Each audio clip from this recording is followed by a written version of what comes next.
विद्यार्थी मित्रांनो, सह्याद्री ट्युटोरियल्समध्ये तुमचं स्वागत आहे। आता तुम्हाला सगळ्यांना माहिती आहे की काही कारणामुळे ना रजिस्ट्रेशनच्या डेट्स थोड्याशा इन्क्रीज केल्यात।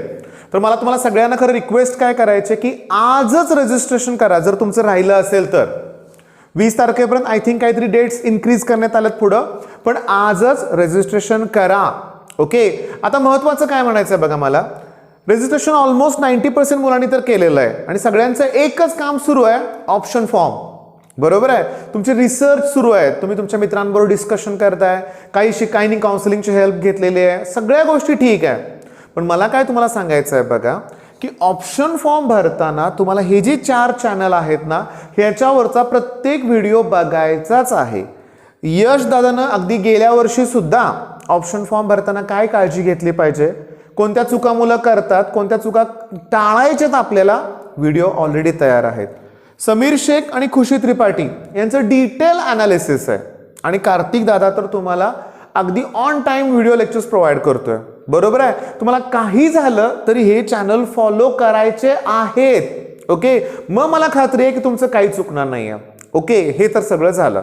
आता होतं काय बघा की तुम्ही काउन्सिलिंगसाठी हेल्प घ्याल। आता मी तुम्हाला माझा एक अनुभव 2-3 शेअर करतो बघा की माझ्याकडे एक स्टुडंट आला होता, त्यानं KIT एक कॉलेजला व्हिजिट दिली होती, त्याला ते एवढं आवडलं होतं कॉलेज की तो ऐकायलाच तयार नव्हता, नाही मला KITलाच हवंय। बघा, मग मला म्हणायचं काय, का त्याला KIT आवडलं? ओके, काही कारणं असतील, तुम्हाला माहिती आहे KIT तर खूप फेमस झालंय। रिझन काय की एका मुलीला 40 लाखाचं का 45 लाखाचं पॅकेज मिळालं होतं, तेव्हा पूर्ण महाराष्ट्रात KIT फेमस झालंय। नो डाऊट ते एक चांगलं कॉलेज आहे, पण मला काय म्हणायचं आहे की तुमचा ऑप्शन फॉर्म भरताना तुम्ही असं हेच कॉलेज मला पाहिजे असं हट्ट नाही करू शकत। आता ज्याला 99.9% आहेत ना, 99.95 आहेत म्हणूया आपण, तो पाहिजे ते कॉलेज मिळवेल। पण जर आपलं पर्सेंटाईल 95-90 त्याच्या खाली असेल ना, तर आपण असं गेस करू शकत नाही की हेच मला कॉलेज मिळेल। मग एक ऑप्शन फॉर्म मध्ये एकच ऑप्शन भरावं लागेल आणि तशी चूक आपल्याला करायची नाहीये। आता मी काही पॉइंट तुम्हाला अगोदर एक्सप्लेन करणार आहे, याचा तुम्हाला ऑप्शन फॉर्म साठी नक्की फायदा होणार आहे। बघा, पहिली गोष्ट मी तुम्हाला काय सांगतोय की बरेच जण ना याचा विचार करतात, कुठून इंजिनिअरिंग केलंय तर COAP मधून, वालचंद मधून, ठीक आहे, अशा टॉपच्या कॉलेजमधून, VJTI, सरदार पटेल। मग त्यावेळेस ते ब्रांच कॉम्प्रोमाइज करायला तयार होतात। COAP मधून मिळतंय म्हणून मेटलर्जी सुद्धा घेणारी मुलं बघितलेत मी, का त्यांना फक्त टॅग पाहिजे, इंजिनिअरिंगचा टॅग। मी त्या मताचा नाहीये। ब्रांच ज्याच्यात तुम्हाला करिअर करायचं आहे, ज्याच्यात पूर्ण आयुष्यभर काम करायचं आहे, त्यासाठी कॉलेजसाठी म्हणून ब्रांचमध्ये कॉम्प्रोमाइज करायचं नाही, हे लक्षात घ्या। दुसरी महत्त्वाची गोष्ट म्हणजे हा पॉईंट मी क्लिअर केला। आता चला, ऑप्शन फॉर्म भरताना तुम्ही मदत कशाची घेताय, लास्ट इयर कट ऑफ। मी अशी मुलं बघितलेत की त्यांचं सरळ म्हणणं असतं, सर PICTला मला मिळणारच नाहीये, का गेल्या वर्षीचं कट ऑफ एवढं होतं, या वर्षीचं नक्कीच वाढणार आहे। बघा, कट ऑफ वाढेल किंवा कमी होईल कोणी सांगू शकणार नाहीये, पण जर मिळण्याचे चान्सेस जरी वाटले ना तुम्हाला, तर ते कॉलेज तुमच्या लिस्टमध्ये घ्या। तुम्ही अगोदरच मिळणारच नाहीये म्हणून ते कॉलेज घ्यायचंच नाही, हा प्रकार करू नका। कट ऑफचं आपण कुणीच काहीच सांगू शकणार नाहीये, इन्क्रीज होईल का डिक्रीज होईल सांगू शकणार नाहीये। हा पॉईंट लक्षात आला। लास्ट इयर कट ऑफ हा इम्पॉर्टंट पॉईंट आहे। ओके, पण मिळणारच नाही म्हणून कॉलेजमध्ये जे मिळत आहे तेच कॉलेज घ्यायची लिस्टमध्ये असा काही नियम नाहीये। दुसरी महत्त्वाची गोष्ट, ऑब्व्हियसली तुम्ही चेक करताय किंवा पालकांचा प्रश्न असतो काउन्सिलिंगच्या वेळेस पालक मला काय म्हणतात की सर असं कॉलेज सिलेक्ट करा, प्लेसमेंट तिथे छान असली पाहिजे। बरोबर आहे, प्लेसमेंट हा इम्पॉर्टंट पॉइंट आहे, तो कन्सिडर करायचा आहे। दुसरी महत्त्वाची गोष्ट ना, हे इथं जरा गडबड होते बरं का। काही मुलं काय करतायत की ऑनलाईन गुगलवर कॉलेजचे रिव्ह्यूज, त्याचं रेटिंग, त्याचं रँकिंग याच्यावरून सुद्धा ठरवत आहेत। ओके, मी तुम्हाला सांगू का, मी कालच कार्तिकच्या व्हिडिओमध्ये बोललोय पण तुम्हाला मी की काही कॉलेजचं ना कट ऑफ असेल किंवा रेटिंग असेल हाय गेलेला आहे, जेवढ्या प्रमाणात ते कॉलेज चांगलं नसेल तरी पण रेटिंग हाय आहे। काही कॉलेज बेस्ट आहेत पण त्याचं रेटिंग कमी दिसेल तुम्हाला, त्यामुळे हा मुद्दा आहे ना जास्त विचारात घेऊ नका। तुम्ही वाटल्यास कॉलेजला व्हिजिट द्या, मी प्रत्येकाला सांगतो कॉलेजला व्हिजिट द्या। मी पुण्यातले 10 जे टॉपचे कॉलेजेस असतील समजा प्रायव्हेट बरं का, COAP, PICT, PCCOE, VIT, VIIT सोडून, पण पुण्यात 10 तरी कॉलेजेस बेस्ट आहेत। पण मला असं वाटतं ते 10च्या 10 कॉलेज एकाच लेव्हलचे आहेत, बेस्ट आहेत, पण तिथं मग तुम्ही व्हिजिट देऊन ठरवलं पाहिजे की त्यातलं तुम्हाला कुठलं कॉलेज आवडते. म्हणजे बघा, कुठल्या कॉलेजमध्ये जर सिमिलॅरिटी असतील तर व्हिजिट दिल्या पाहिजेत. बर, आता हा एक मुद्दा आमच्या काळात ना, म्हणजे 15 ते 20-25 वर्षापूर्वी हा मुद्दा महत्वाचा असायचा की लोकांना पुणे युनिव्हर्सिटी पाहिजे, शिवाजी युनिव्हर्सिटी नको. ओके, आता सांगू का, छत्रपती शिवाजी युनिव्हर्सिटी का नको आहे? कारण त्यावेळेस पण लोकांना वाटायचं आमच्या वेळेस नाही, पुण्यात ॲडमिशन घेतलं तर बेस्ट राहील. मग काही वेळेस असं सजेस्ट करावं लागायचं, मार्क्स कमी असले तरी पुणे पाहिजे अशा पालकांना, की छत्रपती शिवाजी युनिव्हर्सिटीमधून तुम्ही इंजिनिअरिंग करा, पुढचं हायर एज्युकेशन करा ना पुणे युनिव्हर्सिटीमधून. पण मी तुम्हाला सांगतो आता हा मुद्दाच नाही आहे, कारण बाटूमध्ये सगळे कॉलेजेस शिफ्ट झालेत, नाहीतर ऑटोनॉमस तरी झाले. त्यामुळं युनिव्हर्सिटीचा मुद्दा तुम्ही घेऊच नका. हे क्लिअर. Next, faculty. ओके, काही मुलांच्या डिमांड्स आहेत की सर असं कॉलेज हवं आहे की फॅकल्टी बेस्ट हवं आहे. मी तुम्हाला माझा अनुभव सांगतो, लक्षात घ्या. माझ्या मित्रांशी किंवा स्टुडंट यांच्याशी बोलून जो मला अनुभव मिळाला त्यात सांगतो.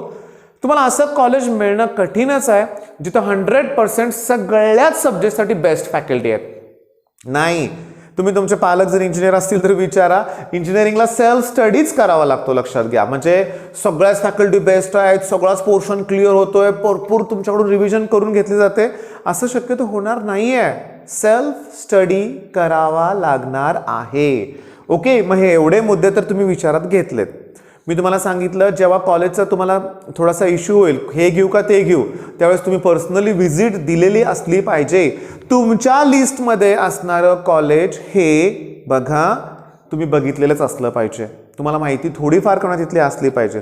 म्हणजे मी असं ऐकलंय की आता बघा, महत्त्वाचा मुद्दा आणखीन अजून हे मुद्दे 2 डिस्कस करायचे आहेत मला, बरं का. जर मुलींचे पालक असतील तर मी शक्यतो सजेस्ट करतो की जे हॉस्टेल आहे ना ते असावं कॉलेजमध्ये. हां, सेफ्टीचा विचार केला तर म्हणूया आपण.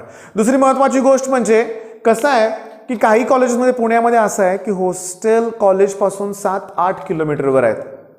मग ते रोजचं ट्रॅव्हलिंग, मुलांनो, विचार करावा लागणार आहे त्या गोष्टीचा. आणि या गोष्टीचा सुद्धा विचार करावा लागणार आहे फीज. मग मला तर तुम्हाला सजेस्ट काय करायचं आहे की ऑप्शन फॉर्म भरताना तुम्ही एक लिस्ट तयार करा कॉलेजची. जी बेस्ट कॉलेज ऑब्व्हियसली टॉपवरती असणार आहे, त्याच्या खालोखाल त्याचे कॉलेज असतील, पण त्या कॉलेजसमोर तुमची याची फीज, हॉस्टेल फॅसिलिटी ऐकण्याचा एक चार्ट तयार कराच बाळांनो. आणि मग तुम्हाला जरा काही कॉलेजेस ज्यांच्या फीज खूप हायर आहेत, असे पण आहेत कॉलेज पुण्यामध्ये की ज्यांच्या फीज खूप आहेत, मग ही कॉलेज तुम्हाला खरोखर घ्यायचेत का लिस्टमध्ये याचा पण विचार केलाच पाहिजे.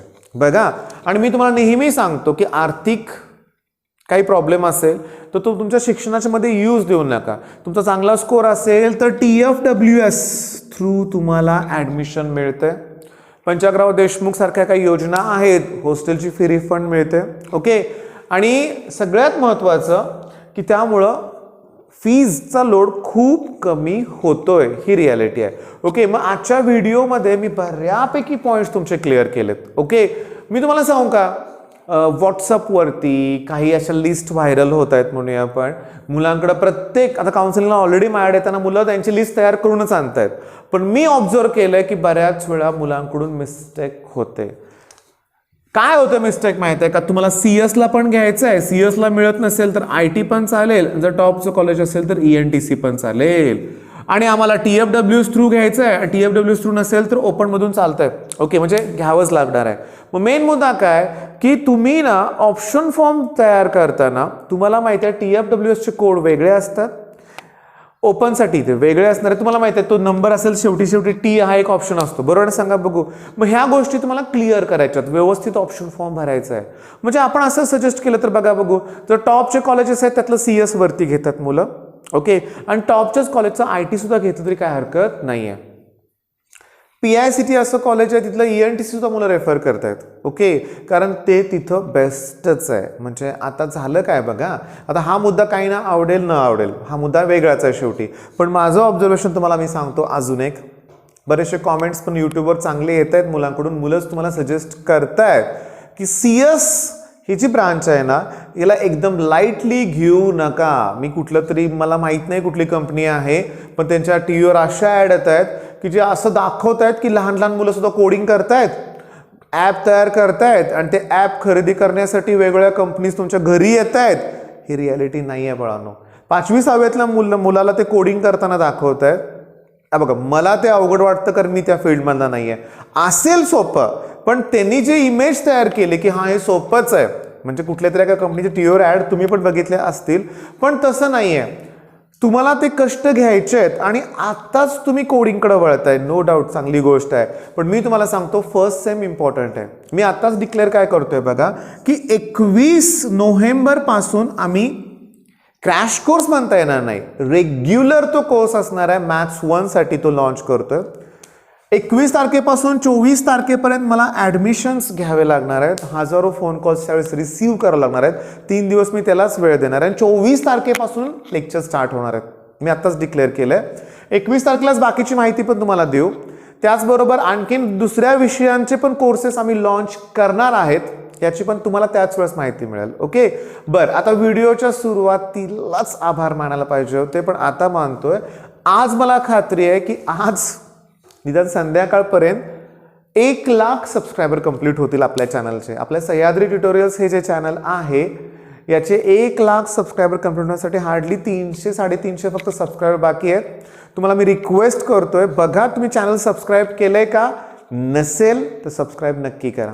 ओके, तुमचा सपोर्ट नेहमी हवा आहे आणि आम्ही पण आमच्यातर्फे तुम्हाला होईल तेवढी मदत करतोय आणि करणारच आहे. ओके, मग ऑल द बेस्ट. धन्यवाद.